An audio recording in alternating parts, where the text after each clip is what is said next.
All right, everybody, welcome back for another lesson of virtual warfare, text-based role-play fighting training tutorial series. And today's lesson is, well, we already know. Today's lesson is advanced combat, but this lesson is part 2 of advanced combat. And if anyone remember what the last video was, part 2 was going to be about the laws of exertion. Now, the laws of exertion is something that was innovated by me, actually, and you don't have to consider it a real role play standard or rule, but these laws do um, help bring a bigger picture of role play or what you're doing in role play through the essence of time and energy. Uh, there's a history behind these laws, which I might share in the future, but not in this video because this teaching video, so I can save that for another time. So, without spending too much time on it, let's just get right into it and see what the laws of exertion are really about. So it says, once you have mastered the virtues and dynamics of space and time, this recommendation and measurements to understand is the laws of exertion. In other words, the effort one will use to achieve through the continuum of space-time. So the law of exertion is pretty much exactly what it is. The effort one will use to carry out anything that one wants to carry out. The scales of exertion Scaling the laws of exertion is just like counting from 1 to 10. In hand to hand, it can be used to calculate a number of attacks with near accurate timing and speed. Just like I was explaining just now, we can actually see an example right now. Example says right here, a light exertion against a fully exerted attack will be deflected, but the full force attack will still slow down or lose energy, wasting one light exertion, right? So it says 3 minus 1 equals 2, So if I'm using a full force attack and you're using a light exerted attack and we collide, yeah, it might affect mine, but not as much. I would deflect yours and mine would still have enough energy to continue on. Uh, it says, with the fully exerted attack now left on the medium level 2, splitting it into 2 will create 2 light exertion levels. 2 divided by 1 equals 1. Well, obviously. So pretty much speaks for itself. Um, it pretty much speaks for itself, and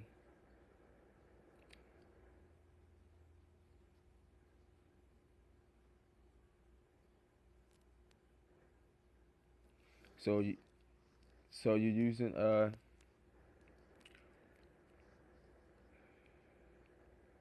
yeah, it pretty much speaks for itself. What else can I say? I'm using a lightly exerted attack. Yeah, it pretty much speaks for itself. What else can we say? Let's just move on. Oh, I forgot. Also, the laws of exertion works for telekinetic manipulation too.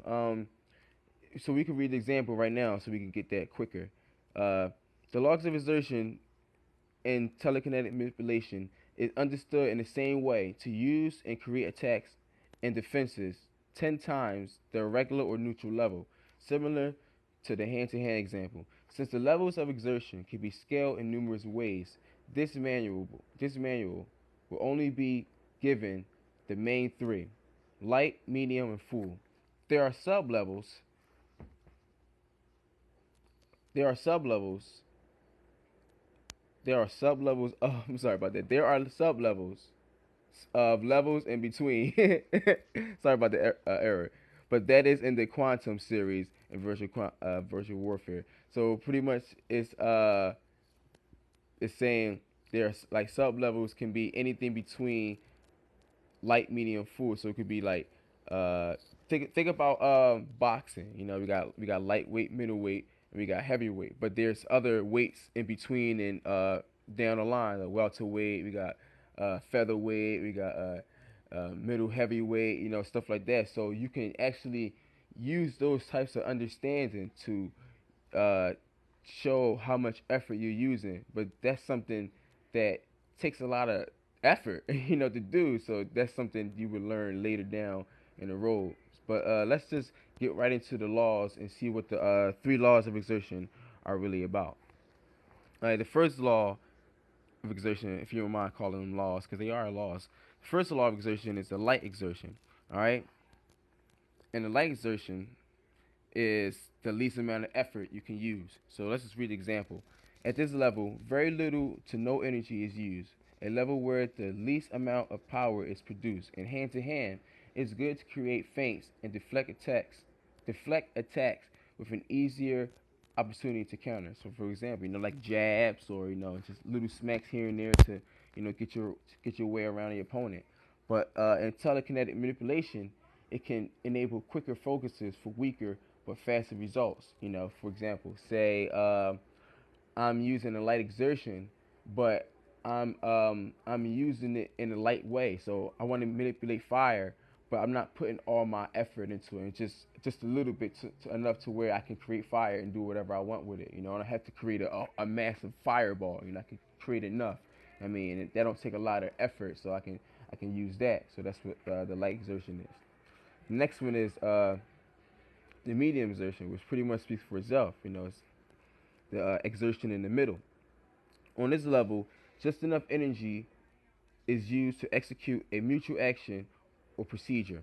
Here, you can easily and fluidly fluctuate and flow through or against any level of exertion, higher or lower, with minor side effects. Meaning like you'll be able to fluctuate it without how can I say this? Without becoming unbalanced or without becoming sloppy. You can easily fluctuate between the two without uh, faltering or whatever. In hand to hand, it can be used. Oh, in hand to hand, it can be used. Sorry about that.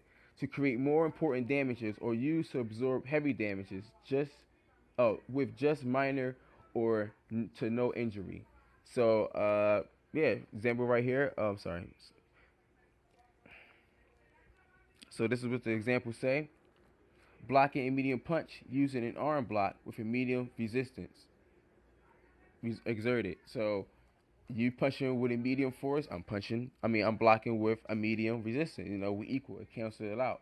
This is not to be confused with uh, uh, a medium a medium deflection. So if you're throwing a medium punch and I'm deflecting it with a medium block or whatever, it's neutrally not the same because you're putting a lot of effort into it. I would have to put a lot of effort into my medium block, and you wouldn't really deflect it. This is why you don't try to deflect haymakers. You block them because you're not going to try to fully exert a block just to block a fully exerted punch. You would improvise, and if you say so. But let's just move on. In telekinetic manipulation, a focus would be more potent at this level. It can also be split into two lightly exerted energy sources to double the chances, or be held as a power source to add another focus on it. So what it's saying, so say I focus with a medium exertion and I gather a ball that's worth medium amount of effort. I can split those. I can split that into two, create one light exertion over here and one light exertion over here. I can't split it into two and have medium both of them. I had to split into two, and it would lose its value, but it would be split into two, as it says right there. Um, all right, let's just move on to the last one. The next one and the last one is heavy full exertion, which pretty much speaks for itself. This is the level where one uses everything he or she has to execute an action. At this level, the most damage possible along the space-time continuum is being attempted. The hand-to-hand is perfect for death blows and bone-breaking injuries. But beware, it has its cons. If missed or deflected, you could become unbalanced and the game could be over. So pretty much speaks right there. For example, say like a haymaker. Somebody throws a haymaker and you throw all your weight into that one punch, and if somebody slips under it, the game, the game could be over. What else do I have to say? That's an easy knockout, and that's something you don't want to do. So be careful. Don't just throw everything in full force attacks because you can be caught. For telekinetic manipulation, it can be used. It's the same way. It can be used to magnify or create devastating attacks. However, it can also cause you to lose awareness of your surroundings and become vulnerable by concentrating all your efforts on a single point or subject. The word supposed to be effort. So be wise. For the same thing. You're focusing, concentrating all your power on one single point. You don't know anything that's going on around you, and it sets you up for failure. So be careful with that. Yeah, that's pretty much it. That's the end of the video. Thank you for watching. I appreciate all the views, all the likes, all the subscriptions. I really do. I wish I can talk to the people who actually watch my videos, and that would be awesome. But for now, thank you for watching. I will make these videos better, and even though these are just experimenting, I'm just seeing how things go. In the future, I promise I'll make better videos. But for right now, it is what it is. So thank you for watching. What else can I say, man? So uh, s- stay up to date with the stuff. More videos coming soon, real soon. So that's it. Deuces.